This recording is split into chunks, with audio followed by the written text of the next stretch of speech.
설 연휴를 앞두고 저희가 실시한 여론조사 결과로 시작합니다. 이재명 후보 33.6%, 윤석열 후보 37.8%, 두 후보가 오차 범위 안에 있습니다. 흐름으로 보면 이 후보의 지지율은 큰 변화가 없고 윤 후보는 상승세입니다. 안철수 후보는 10.1%로 상승세가 꺾였습니다. 첫 소식 연지환 기자입니다. 여야 후보 4사람이 대선에서 붙는다면 누구에게 투표할지 물었습니다. 이재명 더불어민주당 후보 33.6%, 윤석열 국민의힘 후보 37.8%, 심상정 정의당 후보가 2.8%, 안철수 국민의당 후보 10.1%였습니다. 이 후보와 윤 후보는 4.2%포인트 차이 오차 범위 내 접전입니다. 이번 조사에선 윤 후보의 상승세가 눈에 띕니다. 직전 JTBC 조사와 비교해봤는데 윤 후보는 오차 범위 안에서 4.9%포인트 올랐고 이 후보는 1%포인트 내렸습니다. 특히 윤 후보는 보수층에서 지난 조사 대비 14.6%포인트, 정권 교체를 희망하는 응답자 중에선 9.3%포인트 오르면서 지지율을 회복했습니다. 안철수 후보로 옮겨갔던 윤 후보의 지지층이 돌아가고 있다는 분석이 나옵니다. 윤석열 지지도는 지금 보수층을 중심으로 결집을 해왔고요. 김건희 이슈 등의 네거티브들은 이미 좀 이전에 좀 선반영되어서 지금의 어떤 상승세에는 크게 영향을 주지 않은 것 같습니다. 실제로 안 후보의 지지율은 주춤한 모습입니다. 이달 들어 첫 두 자릿수 지지율을 기록했고 지난 조사까지 상승세였지만 이번엔 오차 범위 안에서 하락했습니다. 세대별로는 2030 세대에서 이 후보와 윤 후보가 초접전 양상입니다. 이 후보는 40대에서, 윤 후보는 60대에서 각각 우세했습니다. 정권을 교체해야 한다는 의견은 56.3%로 정권이 유지돼야 한다는 응답보다 17.1%포인트 높았습니다. 이번 조사는 여론조사기관 글로벌 리서치에 의뢰해 지난 22일부터 23일까지 실시했습니다.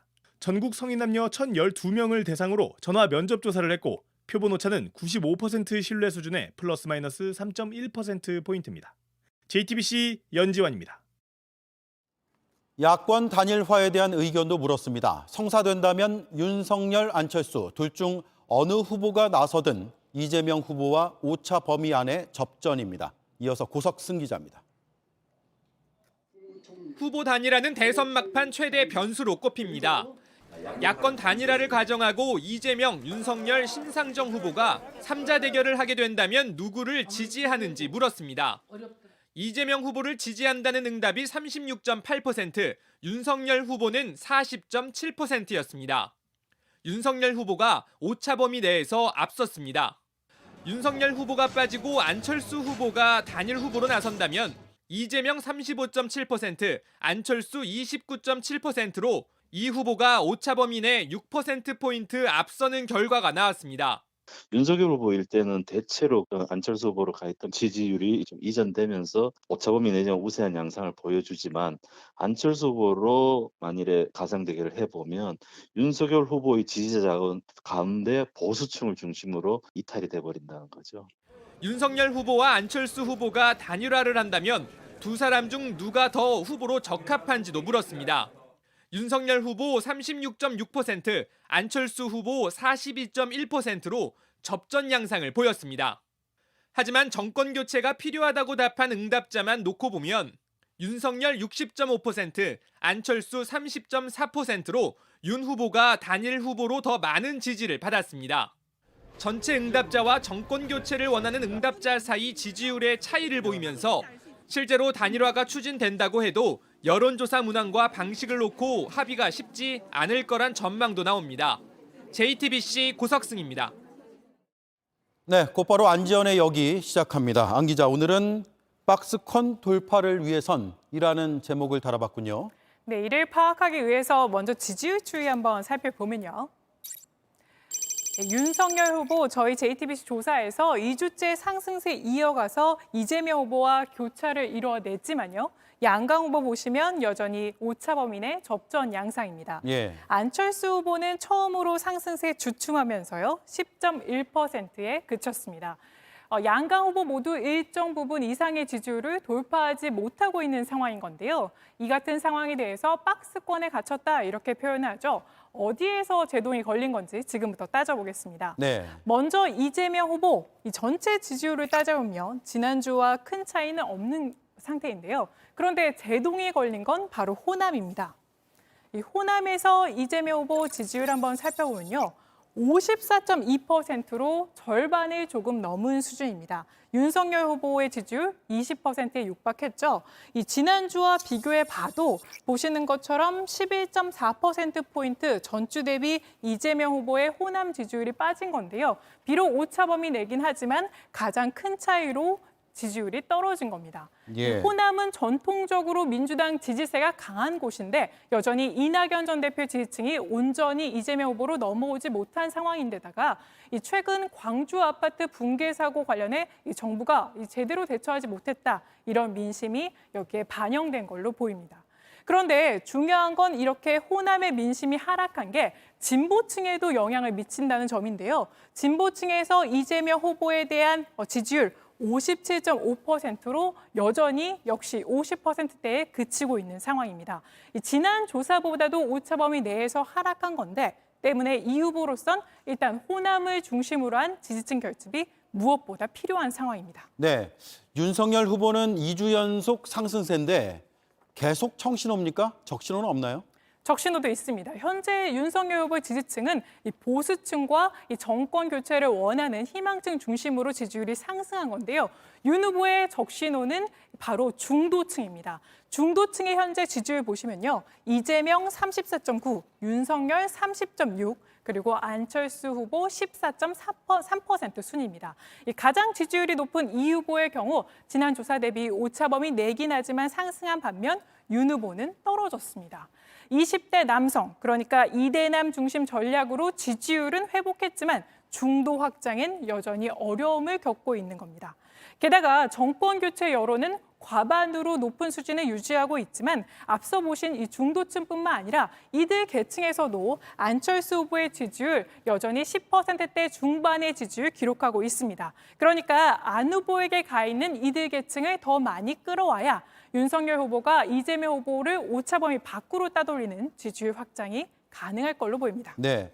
안철수 후보는 절대 아니라고 하지만 그래도 이런 맥락에서 단일화 얘기가 나오는 거겠죠? 맞습니다. 게다가 현재 변수 중에 하나로 여성 유권자가 꼽히고 있는데요. 여성 응답자 가운데 11.5%가 보시는 것처럼 안 후보를 지지하고 있습니다. 이재명, 윤석열 두 사람 가운데서는 어느 쪽으로도 쏠려 있지 않은 건데요. 이렇게 나눠진 여성 표심이 어느 후보 쪽으로 움직이냐에 따라 앞으로 단일화 논의를 비롯해서 전체 판세에 결정적인 변수로 작용할 가능성이 있습니다. 그래서 오늘 양강 후보의 박스권 돌파에 대한 제 결론은요. 열세진, 호남, 중도, 여성으로 하겠습니다. 네. 대선이 45일 남았습니다. 오늘로요. 표심이 어떻게 변할지는 또 모르는 거죠. 안지연의 여기 잘 들었습니다. 이재명 후보는 오늘 큰 절을 했습니다. 7인회라고 불리는 이 후보의 측근들은 이재명 정부가 들어서도 임명직 맞지 않겠다 이렇게 선언했습니다. 박스권 지지율에 갇히자 여러 돌파구를 찾고 있는 걸로 보입니다. 하예빈 기자입니다. 이 후보의 최측근 의원들의 모임인 이른바 7인회는 이 후보가 당선되더라도 임명직을 맡지 않겠다고 밝혔습니다. 이재명 후보의 최측근으로 분류되어 소위 7인회로 불리는 저희부터 기득권을 내려놓겠습니다. 공식적으론 존재감을 드러내지 않던 최측근 그룹이 전면에 나선 겁니다. 어제 친문으로 분류되는 김종민 의원이 민주당도 세대 교체가 필요하다는 취지의 586 용퇴론을 공개 제안한 이후 당내 쇄신 목소리에 힘이 실렸습니다.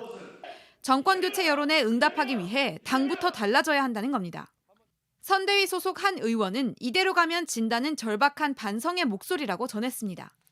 하지만 또 다른 의원은 7인회를 누가 한다고 뜬금없는 소리를 하느냐며 임명직 안 한다는 게 민생과 무슨 상관이 있겠냐고 반문했습니다. 이 후보도 첫 일정부터 반성의 메시지를 쏟아냈습니다.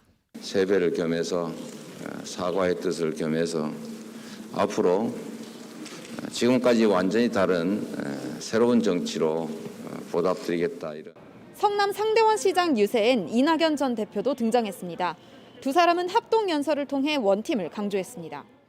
우리 이재명 후보 틀림없이 지지해달라는 부탁을 드리고자 왔습니다. 이재명 동지의 승리는 민주당의 승리고 그것은 우리 모두의 승리가 될 것이다. 이 후보는 즉석 연설에서 눈물을 보이며 지지를 호소했습니다. 제가 하는 모든 일은 우리의 삶, 우리 서민들의 삶과 이재명의 참혹한 삶이 투영되어 있습니다. 앞으로도 여러분을 위해서, 세상을 위해서 최선을 다하겠습니다. 여러분 고맙습니다. 이 후보는 오는 27일까지 정치적 고향인 경기도를 돌며 민심 공략에 나섭니다. JTBC 하혜미입니다. 윤석열 후보는 설 연휴에 열릴 걸로 예상되는 TV 토론에 집중하고 있습니다. 일정을 최소한으로 줄였습니다. 오늘 공식 일정은 외교안보 공약 발표 하나였습니다. 최수영 기자입니다. 윤석열 후보는 TV 토론에 대한 질문에 자신감을 보였습니다. 준비를 하고 있는 모양인데 준비팀에서 아직 자료를 제대로 전달받지 못해가지고 받으면은 좀 며칠 좀 준비를 하겠습니다. 선대본부 내부적으로는 토론 준비에 분주합니다. 후보는 이번 주 예정됐던 호남 일정도 미뤘습니다. 선대본부 관계자는 원래 설 연휴에 호남에서 머무는 계획이 있었는데 토론회가 잡힐 수 있어 설 이후에 가는 것을 검토하고 있다고 전했습니다. 대선 후보 토론은 40여일 남은 대선의 주요 변수로 꼽힙니다.